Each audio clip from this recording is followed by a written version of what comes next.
चरित्रहीन स्त्रियों के 4 काम बता देते हैं कि वह पुरुष को धोखा देने वाली है।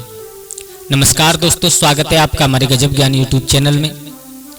दोस्तों, आज आप लोगों के सामने एक ऐसी ज्ञानवर्धक, ऐसी मोटिवेशनल, बड़ी ही प्रेरणादायक कहानी लेकर के आई, जिसे सुनने के बाद आप लोगों को लगेगा कि चरित्रहीन स्त्रियों के ये 4 काम हमेशा बता देते हैं कि वो पुरुष को धोखा देगी या नहीं। हाँ दोस्तों, तो आप लोगों से एक निवेदन है, अगर आप हमारे गजब ज्ञान यूट्यूब चैनल पर नए दर्शक मेहमान बंधु बनकर के आए हैं तो प्लीज हमारे चैनल को सब्सक्राइब करें और हो सके तो परिवार और दोस्तों के साथ शेयर जरूर करें। और हाँ दोस्तों, वीडियो को पूरा देखिए, जब तक आप पूरा नहीं देखोगे तब तक कोई बात समझ में नहीं आएगी। तो आप लोगों का समय ज्यादा बर्बाद ना करते हुए आ जाओ, गौर करते हैं कहानी की तरफ। कि किसी नगर में और एक साहूकार रहा करता था। पहले प्राचीन समय में और एक प्रथा थी, एक परंपरा थी कि अपने बच्चों का बेटा या बिटिया का विवाह बचपन में ही कर दिया करते थे, और जब वो जवान हो जाते थे तो उनकी विदा कर दी जाती थी, उनका गौना किया जाता था। मेरे भैया, ऐसे ही एक नगर में और एक साहूकार रहता था, उसके घर में एक बिटिया थी। उस साहूकार ने अपनी बिटिया का विवाह बचपन में ही और एक दूसरे साहूकार के बेटा से कर दिया था। लेकिन जब धीरे धीरे वो बिटिया बड़ी हुई, उसके ऊपर जवानी आने लगी, जिंदगी के पहले पड़ाव में जैसे ही उसने कदम रखा तो उसका मन चंचल होने लगा। और दोस्तों, ये बात हकीकत है कि इस उम्र में आकर के इंसान का मन चंचल अपने आप होने लगता है।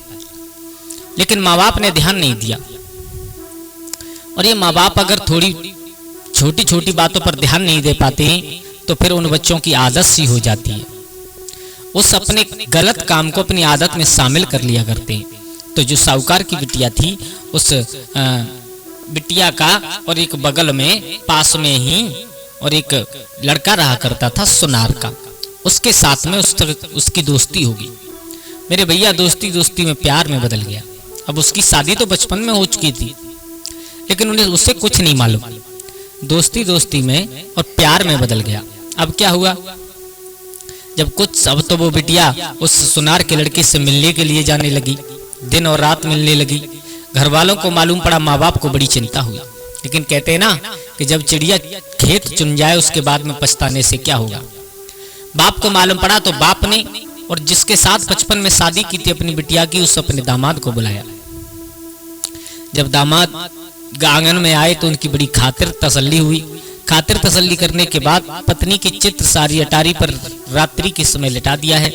तो जब वो सो गया साहूकार का लड़का, तो आज वो लड़की और उस सुनार के लड़के से मिलने के लिए रात्रि में चली। वो तो मिलने चली गई, इधर रात्रि में जब उसकी आंख खुली साहूकार के लड़का की, तो उसने देखा, बोले मेरी पत्नी तो मेरे पास में है ही नहीं। ज्यादा देर नहीं लगी उसे समझने में, समझ गया कि इसके आचार विचार, इसके लक्षण ठीक नहीं है। कुछ नहीं कहा उसने। एक दिन निकल गया, दूसरे दिन आज उसने विचार किया, बोले अब ये तो मुझे मालूम पड़ गया कि इसके आचार विचार लक्षण सही नहीं है, तो अब इसकी जांच जरूर करनी चाहिए। मेरे भैया, अब क्या था, आज रात्रि को वो जल्दी सो गया, लेकिन सोया कहाँ, वो तो जाग रहा था। मेरे भैया, अब वो रोजाना की तरह और वो लड़की अपने पति को सोया हुआ समझ करके उठ करके चली। तो आज पीछे पीछे चला, लेकिन चला कैसे, उसने अपने कपड़ों को फाड़ा और एक भिखारी का भेष बना करके, जब वो उस सुनार के आंगन में घर में घुस गई तो द्वार पर जाकर के आवाज लगाई है कि कुछ हो तो हमें दे दो। भिखारी का भेष बना करके गया। अब उस सुनार के लड़के ने देखा तो उस लड़की से कहा, देखो द्वारे पर कोई भूखा या भिखारी खड़ा है, उसे कुछ दे करके आओ। तो जब वो एक थाली में मोती रख करके देने के लिए आई तो उस साहूकार के लड़के ने मना कर दिया। बोले अगर तुम देना चाहती हो तो हमें अपने गले का हार दे दो, जिससे हमारी भी जिंदगी बदल जाए। मेरे भैया, कहते हैं ना कि कामी पुरुष और शराबी पुरुष ज्यादा दूर से नहीं सोचते। अपने गले का हार उतार करके उस जो उसका ही पति भिखारी बन करके गया था उसके गले में डाल दिया। लेकर के आकर के वो साहूकार का लड़का सो गया। सुबह हुआ, बड़े आनंद में हर्ष उल्लास के साथ में अपनी पत्नी की विदा कराई, अपनी पत्नी को लेकर के आंगन में गया, अपने घर पहुंच गया। अब घर जा करके और उसने अपनी पत्नी से कहा, देखो जितने भी तुम्हारे शरीर पर जेवर हैं सब पूरे हैं, लेकिन तुम्हारे गले का हार नहीं दिखाई दे रहा है, कहाँ गया, खो गया, कहाँ चला गया। तो आज उस पत्नी को एकदम हार की बात सुन करके ऐसा मालूम पड़ा, बोले मानो उसके सर पर किसी ने तलवार रख दी हो। लेकिन बात बदलते हुए देर नहीं लगती स्त्रियों को। पत्नी ने एकदम बात छुपाते हुए कहा, देखो तुम्हें नहीं मालूम है वो टूट गया था कई जगह से, तो मैंने सही कराने के लिए अपनी माँ को दे दिया है। वो साहूकार का लड़का समझ गया, बोले ये झूठ भी बोलती है, एक तो बदचलन दूसरी झूठ भी बोलती है। उसी समय उसने अपनी जेब से निकाल करके वो हार दिया। बोले तुमने उस सुनार के लड़के के द्वार पर किसी भिखारी को दिया था? लड़की बहुत चतुर थी, लड़की समझ गई। बोले वो भिखारी कुछ नहीं, वो यही थी। मेरे भैया एकदम हाथ जोड़ करके पैर पकड़ लिए, बोले गलती हो गई हमसे, माफ कर दो हमें। और एक बार की गलती तो भगवान भी माफ कर दिया करते हैं, तुम हमें माफ कर दो। मेरे भैया अब क्या था, अब उस लड़का ने विचार किया, बोले चलो कोई बात नहीं, एक बार की गलती है। पत्नी से कहा, हमने तुम्हारी गलती तो वही माफ कर दी थी, अगर हम गलती माफ नहीं करते तो शायद हम तुम्हें लेकर के नहीं आते, लेकिन ध्यान रखना आज के बाद ये काम मत करना। बोले ठीक है। मेरे भैया उस पत्नी के प्यार में, उस पत्नी के झूठे प्यार में वो साहूकार का लड़का फंसता चला गया।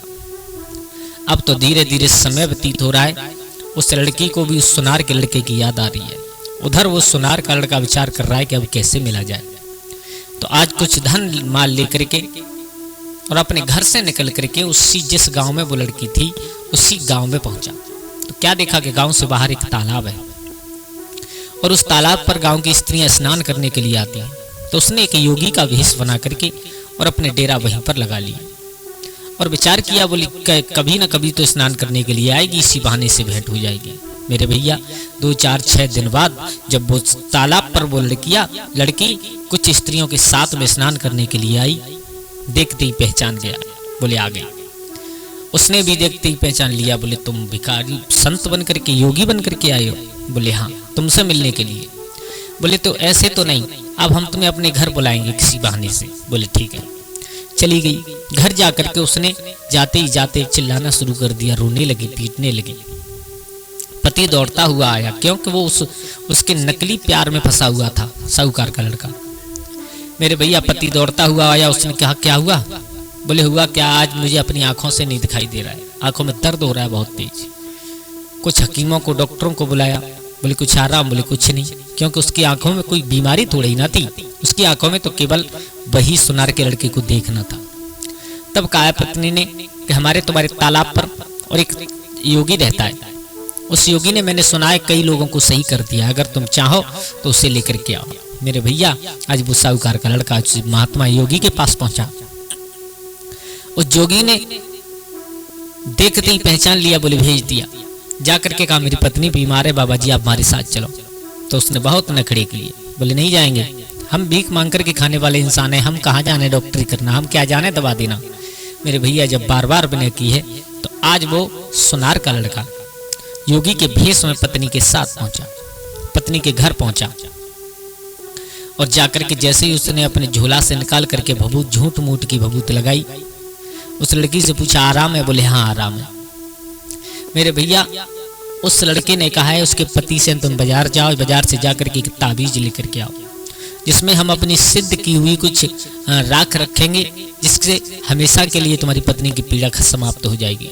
मेरे भैया वो बेचारा भोला वाला नहीं समझ पाया, वो तो बाजार में ताबीज लेने के लिए गया, तब तक वो पत्नी और वो सुनार का लड़का घर से फरार हो गए, निकल गए।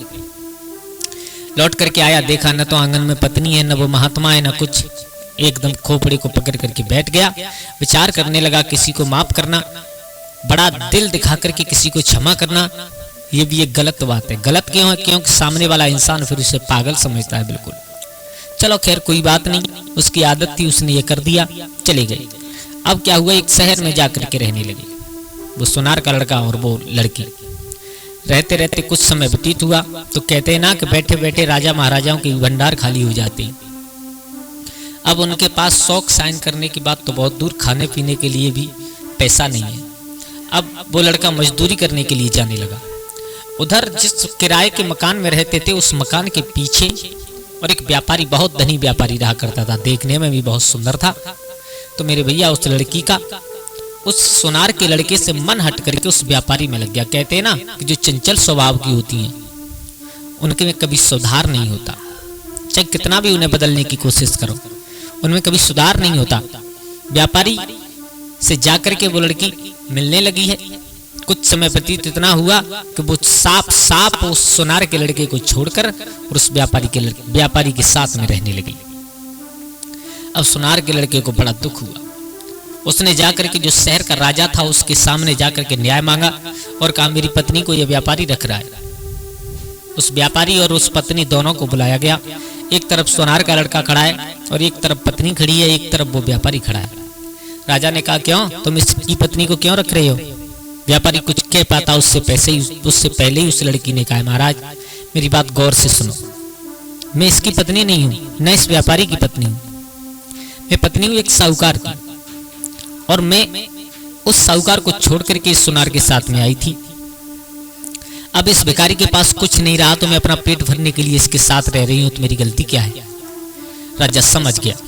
राजा ने कहा है उस सुनार के लड़के से बगैर बात के ड्रामा मत करो, क्योंकि तुम इस बात को जानते हो कि जो अपने माँ बाप जो अपने सगे पति की नहीं हुई वो तुम्हारी क्या हो सकती है। जो स्त्री के लिए संसार में कुछ प्रिय होता है तो उसकी औलाद होती है। जो स्त्री अपने औलाद को छोड़ दे वो दूसरे की क्या हो सकती है। नंबर 1, जिसने अपने माँ बाप अपने बच्चों को छोड़ दिया हो वो किसी की स्त्री नहीं हो सकती, किसी से प्यार कर नहीं सकती है, ध्यान रखना।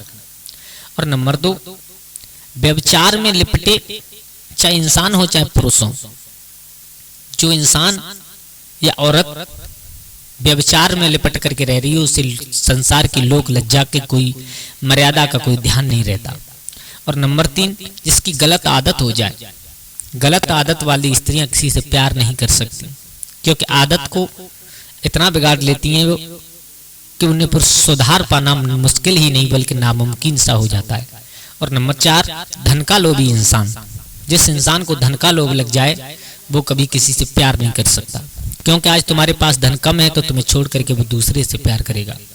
दोस्तों उस राजा ने उस सुनार के लड़की को समझाया और समझा बुझा करके कहा है बोले अब तुम अपने घर जाओ, ये स्त्री इसी की हो चुकी है, क्योंकि जब ये अपने सगे पति की नहीं हुई तो वो तुम्हारा साथ क्या देगी। दोस्तों कैसी लगी आप लोगों को हमारी ये कहानी? अगर अच्छी लगी हो तो प्लीज हमारे चैनल को सब्सक्राइब करें। धन्यवाद।